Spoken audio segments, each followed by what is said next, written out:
Rajin sholat itu tidak menjamin orang masuk surga, dan rajin sholat itu tidak menjamin orang itu baik. Bodoh.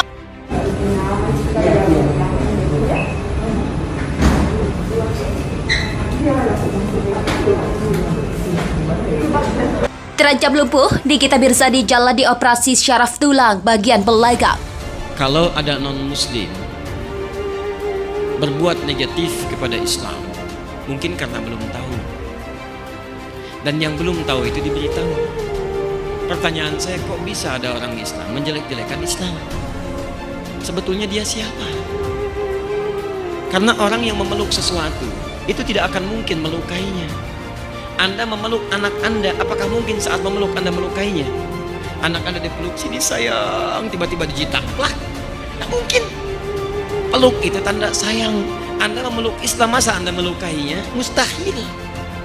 Jadi kalau ada orang kemudian mengatakan Muslim, kemudian dia melukai Islamnya, maka ada yang salah dalam keislamannya. Minimal munafik. Minimal itu kata Quran. Hati-hati.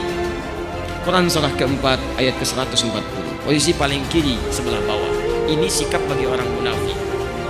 Cirinya kadang kalimat-kalimatnya bagus. Cirinya di Quran surah kedua ayat 204 sampai 207. Wa minan nasi may yu'jibuka qawluhu fil hayatid dunya wa yushhidullaha 'ala ma fi qalbihi wa huwa aladdul khisam. Di antara sementara orang ada yang kalau bicara kata-katanya begitu menarik. Retorikanya cantik. Kalimatnya bagus. Kadang-kadang membawa nama Allah. Ayat Quran dipotong-potong padahal dia musuh yang paling bahaya. Coba Anda lihat, ada mengaku muslim tapi bisa mengatakan kalimatnya bagus. Semua agama itu sama, menuju pada Tuhan yang sama, cuman caranya beda-beda. Pernah dengar kalimat itu? Siapa yang mengucapkan? Tuh. Kalimatnya bagus, seakan-akan menarik, kata Quran, padahal dia musuh yang paling nyata. Itu sudah jauh-jauh hari diperingatkan oleh Nabi. Anda buka hadis Muslim jilid yang pertama, halaman 111, bab yang keempat, hadis nomor 6, paling kiri sebelah atas di kitabnya. Rawinya sahabat Abu Hurairah radhiyallahu ta'ala anhu. Kata Nabi, sayakunu fi akhir ummati dajjaluna kadzdzabun. Akan muncul di akhir-akhir umatku nanti para pendusta yang pintar-pintar. Ada Dajjal, ada Masih ad-Dajjal.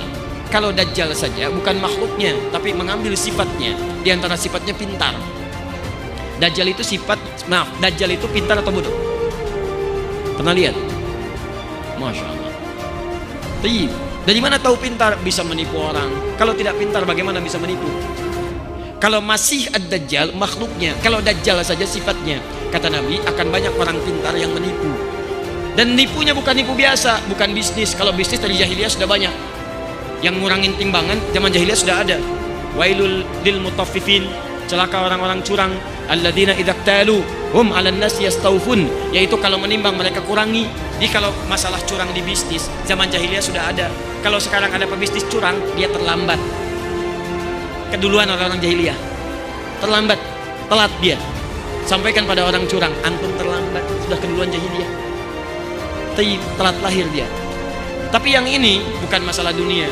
Yuhadditsunakum bima lam tasma'uhu wa la yasma'unahu aba'ukum. Dia akan bicara tentang urusan agama Anda yang membuat Anda kaget. Jangankan Anda, orang dulu pun kalau dengar akan ikutan kaget. Saya belum pernah dengar ada orang jahiliyah, sebodoh-bodohnya orang jahiliyah tidak pernah mengatakan kalimat semua agama sama.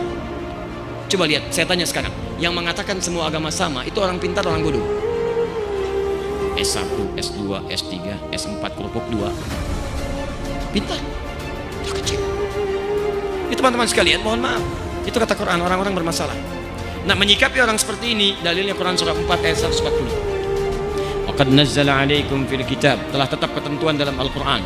An idza sami'tum ayatillahi yukfaru biha. Ini akhir dari jawaban kita. Jika ada seseorang yang memalingkan ayat Al-Quran, mengingkari ayat-ayat Allah, wa yustahza'u bihi, atau minimal mengolok-olok Islam, mengolok-olok misalnya jilbab, mengolok-olok syariat Islam, maka bagaimana sikap kita? Fala taqudu ma'ahum. Kata Quran, Anda jangan mencelanya. Itu indah. Daripada Anda buang-buang waktu mencela orang lain, lebih baik lisan kita dipakai untuk baca Al-Quran. Terlalu mahal energi kita untuk mencela mereka itu. Cukup kata Quran, tinggalkan mereka. Tinggalkan. Jadi kalau ada majlisnya jangan dihadiri. Kalau ada bukunya jangan dibaca. Kalau ada siarannya jangan didengarkan. Fala taqudu ma'ahum. Itu sebagai sayang Allah kepada dia supaya dia mau berubah. مولاي صل وسلم دائما أبدا على حبيبك خير الخلق كلهم. Terancam lumpuh, Nikita Mirzani jalani operasi syaraf tulang bagian belagang. Artis sensasional Nikita Mirzani jalani operasi saraf tulang di bagian belakang sebab jika tidak dilakukan tindakan tersebut dapat menyebabkan resiko fatal yaitu kelumpuhan. Nikita Mirzani diketahui ditemani oleh beberapa orang seperti manajer serta karyawan channel YouTube-nya. Sementara Loli, anak sulungnya, terlihat pergi meninggalkan rumah sakit sekitar pukul 07.30 WIB.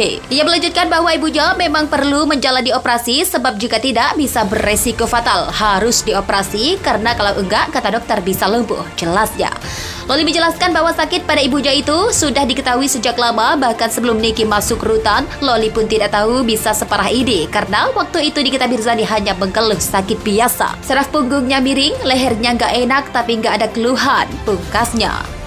Terancam lumpuh, Nikita Mirzani jalani operasi syaraf tulang bagian belagang. Artis sensasional Nikita Mirzani jalani operasi saraf tulang di bagian belakang sebab jika tidak dilakukan tindakan tersebut dapat menyebabkan resiko fatal yaitu kelumpuhan.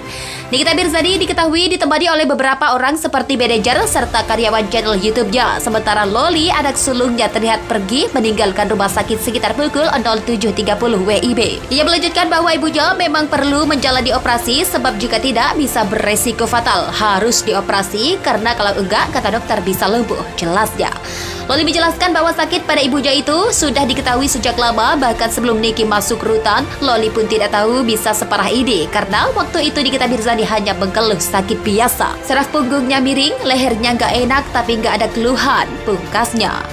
Terancam lumpuh, Nikita Mirzani jalani operasi syaraf tulang bagian belagang. Artis sensasional Nikita Mirzani jalani operasi saraf tulang di bagian belakang sebab jika tidak dilakukan tindakan tersebut dapat menyebabkan resiko fatal yaitu kelumpuhan. Nikita Mirzani diketahui ditemani oleh beberapa orang seperti manajer serta karyawan channel YouTube-nya. Sementara Loli, anak sulungnya, terlihat pergi meninggalkan rumah sakit sekitar pukul 07.30 WIB. Ia melanjutkan bahwa ibunya memang perlu menjalani operasi sebab jika tidak bisa beresiko fatal. Harus dioperasi karena kalau enggak kata dokter bisa lumpuh. Jelasnya, Loli menjelaskan bahwa sakit pada ibunya itu sudah diketahui sejak lama, bahkan sebelum Niki masuk rutan, Loli pun tidak tahu bisa separah ini karena waktu itu Nikita Mirzani hanya mengeluh sakit biasa. Saraf punggungnya miring, lehernya nggak enak tapi nggak ada keluhan, pungkasnya. Terancam lumpuh, Nikita Mirzani jalani operasi syaraf tulang bagian belagang. Artis sensasional